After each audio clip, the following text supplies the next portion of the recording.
Toppers club IAS academy में सभी छात्र छात्राओं का स्वागत है। आशा है आप डेली आंसर राइटिंग कर रहे होंगे और पेपर जो 5 है उसकी मैं श्रृंखला भी चला रहा हूं, लगातार प्रश्न भी दे रहा हूं और बच्चे लिखकर दिखा भी रहे हैं। उसी क्रम में आज का हमारा जो टॉपिक है वो है नक्सलवाद। वामपंथी उग्रवाद क्या है, वामपंथी उग्रवाद के उदय के प्रमुख कारणों की चर्चा कीजिए। ये मैंने लिखा है, मॉडल इसका बनाया है, मॉडल आंसर दिया है। आप इसका संक्षेपीकरण करके अपना उत्तर जरूर लिखिए, उसे चेक कीजिए। अगर आप इस चैनल पर पहली बार आए हैं और आपको वीडियो अच्छा लगता है तो अपने मित्रों को शेयर कीजिए और इसे सब्सक्राइब जरूर कर लीजिएगा। देखिए प्रश्न को देख लेते हैं। जब वो मुख्य परिचय का जो प्रश्न है तो इसे तोड़ करके समझना चाहिए और इसके जो पूछने का जो इसेंस है, जो भाव है, वो आपको समझना चाहिए। अगर आपने प्रश्न का भाव समझ लिया तो आधा हिस्सा ऐसे कवर हो जाता है, लेकिन आपने प्रश्न ही नहीं पढ़ा, उसको समझा ही नहीं, तो आप कुछ लिख देंगे और फिर एग्जामिनर कलम चला देगा, आपके नंबर पर काट देगा, है ना। तो देखो इसमें क्या कह रहा है कि नक्सलवाद या वामपंथी उग्रवाद क्या है। वामपंथी उग्रवाद के उदय के प्रमुख कारणों की चर्चा कीजिए, यानी 2 सेक्शन में है। स्वाभाविक है, यहाँ उसने डेफिनेशंस पूछी है या उसको पूछ रहा है वो कि ये होता क्या है, समझाइए उसको। और ये वामपंथी उग्रवाद के उदय के कारण है। इसका सीधा सीधा मतलब है कि ये आपका निष्कर्ष में आएगा, यानी इसका जो ये वाला जो पार्ट है ये निष्कर्ष में आएगा। मेन बॉडी हमारी ये रहेगी और इन दोनों को समेटते हुए हम सारांश लिख देंगे। मैंने इसमें लिखा भी है, जैसे भूमिका है, भूमिका में क्या लिखेंगे कि नक्सलवाद को समझाएंगे, है ना।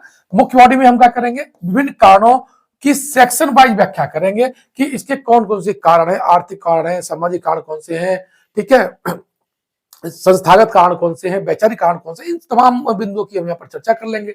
साथ ही निष्कर्ष कैसे लिखेंगे, तो निष्कर्ष को हम ये देख लेते हैं बच्चों कि ये कैसे समाज एवं राज्य के लिए अवधारणात्मक रूप से हानिकारक है, ये समझाते हुए निष्कर्ष लिखेंगे, है ना। और सरकार ने कैसा प्रयास किया है, मतलब ये बातें आपको मुश्किल से मुझे लगता है कि 4 लाइन में खत्म करनी होंगी, है ना। ये वाली निष्कर्ष वाली आप 4 से 5 लाइन ले सकते हैं, मुझे लगता है उसमें, ठीक है। अब देखिए मॉडल प्रारूप को देख लिया मैंने कैसे लिखा हुआ है और इसको समझिए। मैंने अब यहां पर आप उसकी इतिहास को भी समझा सकते हैं, लेकिन मुझे लगता है जिस प्रश्न की टू द पॉइंट डिमांड है, उसने कारण पूछा है और नक्सलवाद पूछा है, तो सीधे सीधे मतलब है कि वो ऐतिहासिक परिप्रेक्ष्य में नहीं है, वो सीधा उसकी वैचारिकी पूछना चाह रहा है ना। तो मैंने वैचारिकी के रूप से इसको लिखा हुआ है कि नक्सलवाद या वामपंथी उग्रवाद एक राजनीतिक, विचारात्मक तथा आर्थिक संघर्ष है जो वर्तमान संवैधानिक व्यवस्था में विश्वास नहीं करता, बल्कि वर्ग संघर्ष, यहां पर अंडरलाइन कर सकते हैं, वर्ग संघर्ष कर सर्वहारा शासन तंत्र स्थापित करना चाहता है। इसकी ये पेटेंट लाइन है। ये क्या चाहता है नक्सलवाद, नक्सलवाद कहता है कि जो वर्तमान जो संवैधानिक व्यवस्था है उसके ऊपर विश्वास नहीं करता, वो शासन सत्ता पर अपने हिंसात्मक गतिविधियों के द्वारा शासन का विरोध करके अपनी समानांतर सरकार चलाना चाहता है, ये उसका उद्देश्य रहता है, ठीक है। क्या कह रहा है, नक्सलवाद या वामपंथी उग्रवाद एक राजनीतिक, विचारात्मक एवं आर्थिक संघर्ष है जो वर्तमान संवैधानिक व्यवस्था में विश्वास नहीं करता, बल्कि वर्ग संघर्ष कर सर्वहारा शासन तंत्र स्थापित करना चाहता है, जिसके केंद्र बिंदु में लक्ष्यों की पूर्ति के लिए हिंसा, अपराध एवं उग्रवाद को उचित मानता है। वो इसे अपने सर्वहारा शासन तंत्र को स्थापित करने में इन 3 चीजों को वरीयता देता है, इसीलिए ये संवैधानिक रूप से जो संस्था है उसको नहीं मानता है, ठीक है। अब यहां पर हम सीधा अब कारण पे आ जाएंगे। तो कारण के लिए मैंने एक मोटा मोटा रूपरेखा बना दी, कितने कारणों की आप इसमें चर्चा करेंगे, फिर अपनी शब्द सीमा के अकॉर्डिंग उसको आप लिख सकते हैं। जैसे सामाजिक कारण क्या है, आर्थिक कारण क्या है, विस्थापन एवं बलपूर्वक निष्कासन, सुशासन की कमी और शासन की विफलता, भूमि सुधार, अशिक्षा एवं विकास की उपेक्षा, भ्रष्टाचार, आंदोलन को जारी रखने में सहायक कारण। यानी ये कुल मिलाकर के मैंने कितना 1 2 3 4 5 6 7 और 8 लाइन, है ना। ये इतने मैंने इसको समेटा है, आप अपनी शब्द सीमा के तहत इसको लिख सकते हैं, ठीक है। अब पहले बात कर लेते हैं सामाजिक कारक में क्या है। तो सामाजिक कारक में आप इसका उल्लेख कर सकते हैं कि देखिए सामाजिक कारण में क्या है, जाति व्यवस्था, भेदभाव और सामाजिक अन्याय है, जो आदिवासी है, शेड्यूल्ड कास्ट है, इनके साथ जातिगत पीढ़ीगत भेदभाव होता रहा है। और यही कारण है कि जब अंग्रेज आए, यहाँ के जो जमींदारों ने जो संसाधनों का दुरुपयोग स्टार्ट किया, तो उन्होंने जाति को एज ए टूल के रूप में यूज किया, है ना। इनके पिछड़ेपन को जातिगत दृष्टि से भी देखा। एक बिंदु यह भी बनता है, अनटचेबिलिटी किसी न किसी रूप में बनी रही, है ना। अन्याय का बदला लेने के लिए ये हिंसात्मक समूह से शोषित एवं पीड़ित वर्ग जुड़ गया। कहने का मतलब है, जब इन पर जातिगत हिंसा हुई, आप देखिए मोस्टली जो जमींदारों ने मारा, बहुत सी ऐसी घटनाएं घटी, शोषण हुआ, स्त्रियों को शोषण हुआ, जमीन छीन ली तो किसी को डायन घोषित कर दिया और जमीन छीन ली। ऐसे तमाम ऐसे थे बिंदु जो जमींदारों ने जमीन कब्जा करने के लिए तरीके तरीके अपनाए थे। उनको क्या हुआ, जब ये पीड़ित वर्ग जब अपना न्याय न ले पाया तो किन से जुड़ गया, हिंसात्मक समूह अर्थात जो वामपंथी उग्रवाद था उससे जुड़ गया, जो संवैधानिक तंत्र पर विश्वास नहीं करता था, हथियारबंद समूह था, और उसने कहा कि हम आपको न्याय दिलाएंगे। तो ये जो पीड़ित और शोषित थे वो इससे जुड़ गए। एक कारण तो आपका यह भी हो गया। तो यह सामाजिक कारण है। अब बात कर रहे हैं आर्थिक कारण मूल बिंदु यही है, ध्यान रखना, आर्थिक कारण मूल बिंदु है। इसने पृष्ठभूमि तैयार की और यह पृष्ठभूमि किसके अधिकार थी, आर्थिक कारणों से उपजी थी।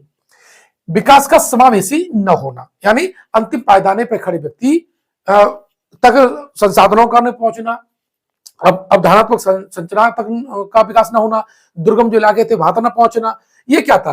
और उसके केंद्र बिंदु में अंतिम पायदान में खड़ा व्यक्ति नहीं था, है ना। तो ये जो विकास था वो समावेशी नहीं था।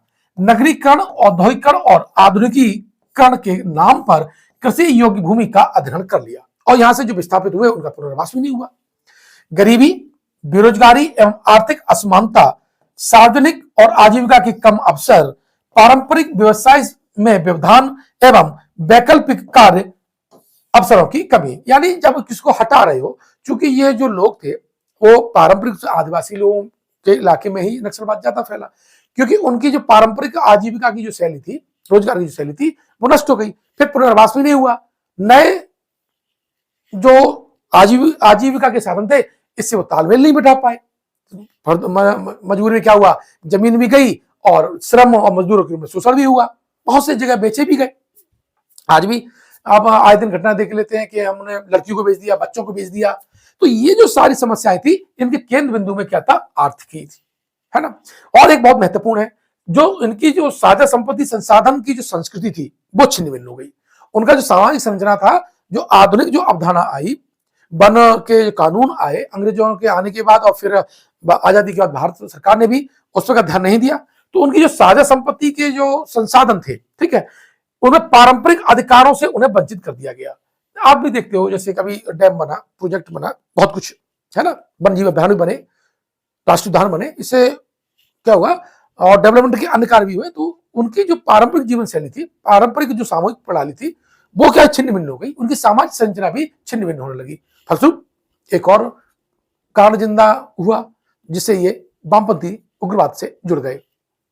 ठीक है, अब देखें अगला कारण क्या है हमारा, वो है विस्थापन एवं बलपूर्वक निष्कासन।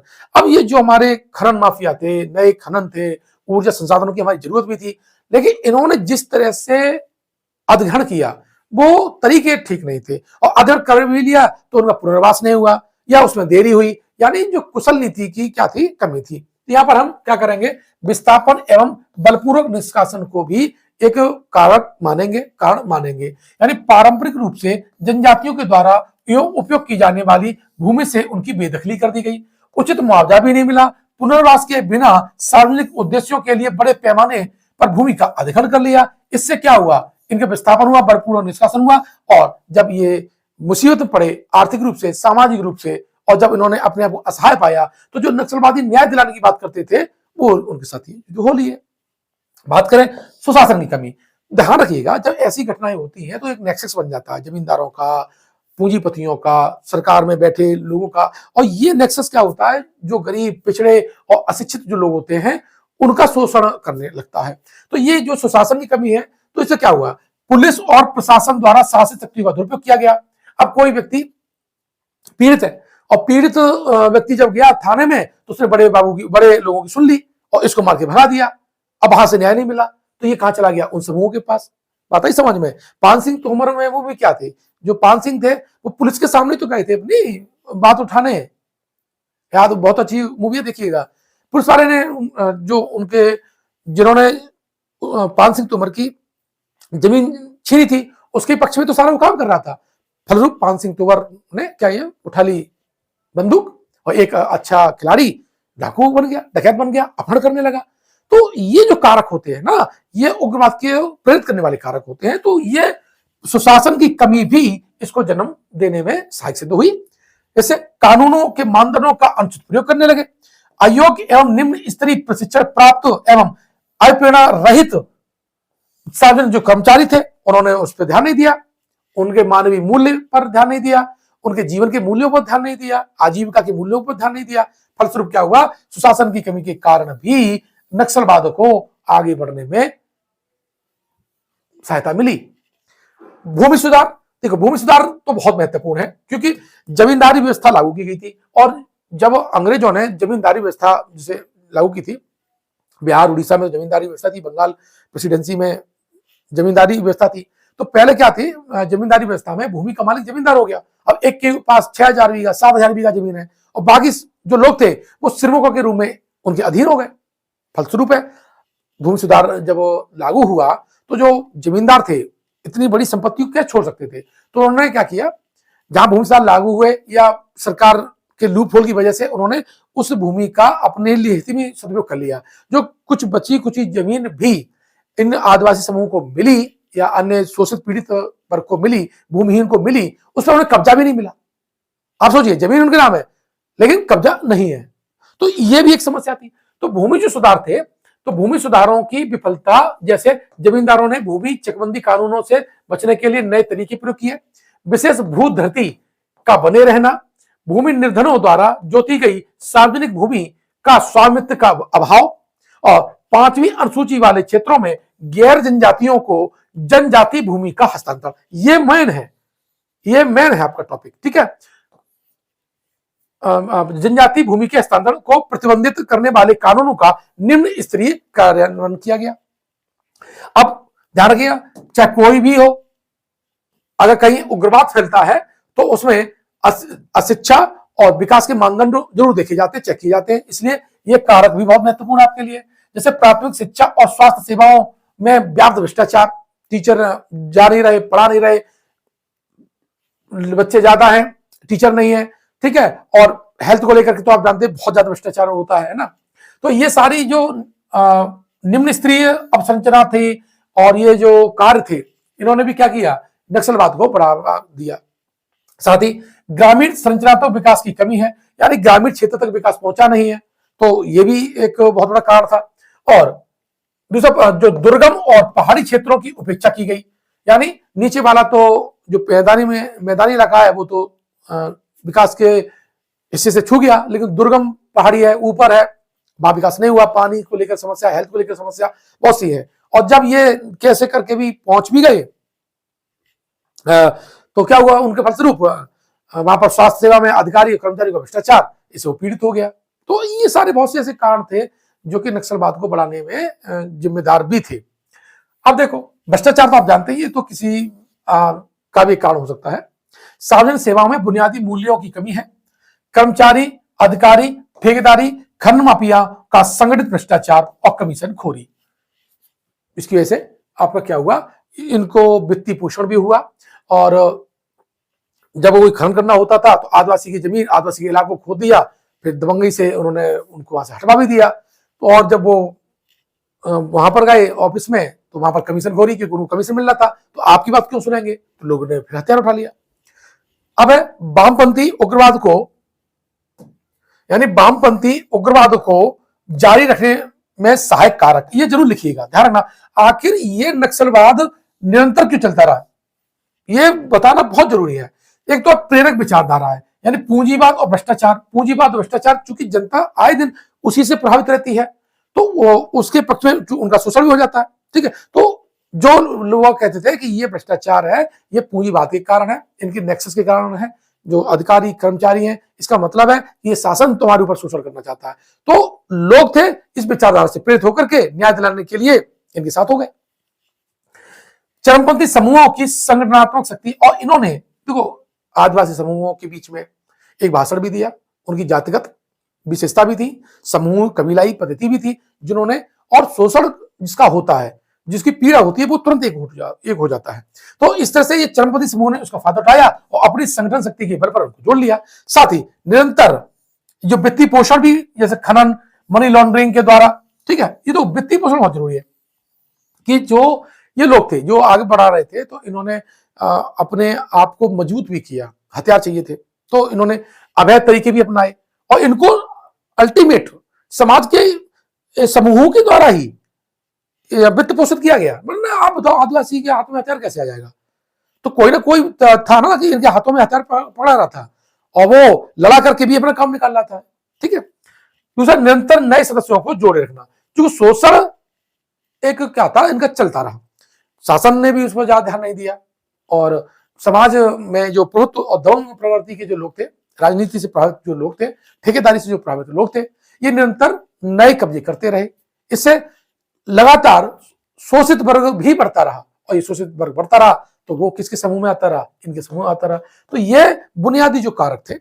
अब मैंने इसका निष्कर्ष नहीं लिखा, इस वीडियो को पूरा देखिए, निष्कर्ष लिखिए, निष्कर्ष सहित अपना पूरा मॉडल आंसर लिखिए और ग्रुप में भेज दीजिएगा।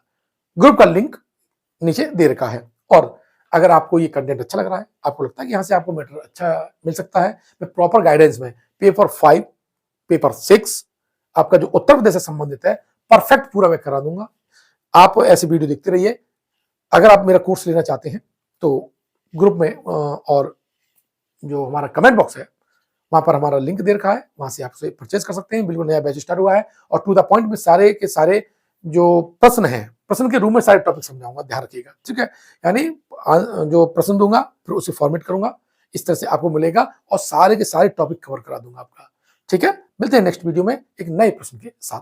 धन्यवाद।